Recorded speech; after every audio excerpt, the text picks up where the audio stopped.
Municipal చైర్మన్ల ఎన్నికలో Congress party దౌర్జన్యాలకు పాల్పడుతోందంటూ ఆరోపించారు BRS నేత ఆర్ఎస్ ప్రవీణ్. క్యాతన్పల్లిలో బీఆర్ఎస్ సిపిఐకి మెజారిటీ ఉన్నా కూడా ఎన్నిక వాయిదా వేశారని మంత్రి వివేక్ ఒత్తిడితో చైర్మన్ ఎన్నిక వాయిదా వేశారంటున్నారు.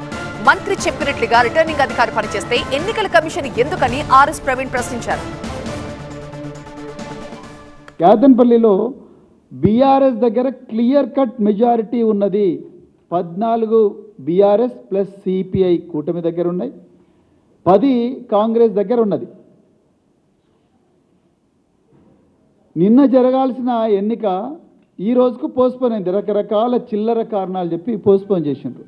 ఇంకా ఈరోజు గౌరవ మంత్రి జి వివేకానంద్, అదేవిధంగా వాళ్ళ తనయుడు ఎంపీ గడ్డం వంశీకృష్ణ, వీళ్ళిద్దరూ కార్లలో మంది మార్బలాన్ని వేసుకొచ్చి లోపల ఏ గొడవ జరగకపోయినా కాంగ్రెస్ కౌన్సిలర్లు వాళ్ళిద్దరి మీద ఎవరో దాడి చేసిండ్రని, వర్బల్గా దాడి చేసిండ్రని చెప్పేసి మరి దాన్ని ఇలా పోస్ట్పోన్ చేయించారు. ఇప్పటికి కూడా మనం ఇక్కడ మాట్లాడుతున్నాం, 14 మంది బీఆర్ఎస్ కౌన్సిలర్లు మాకు ఎన్నిక జరగాల్సిందే అని చెప్పి వాళ్ళు కూర్చున్నారు ఇలా మున్సిపాలిటీ ఆఫీస్లో.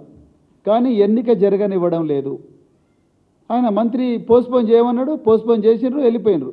మరి ఎలక్షన్ కమిషన్ ఎక్కడుంది? నిజంగా ఎలక్షన్ ప్రక్రియ మంత్రి కొడుకైన ఒక ఎంపీ నిర్ణయించాలనుకున్నప్పుడు ఎలక్షన్ కమిషన్ ఎందుకు పెట్టిండ్రు?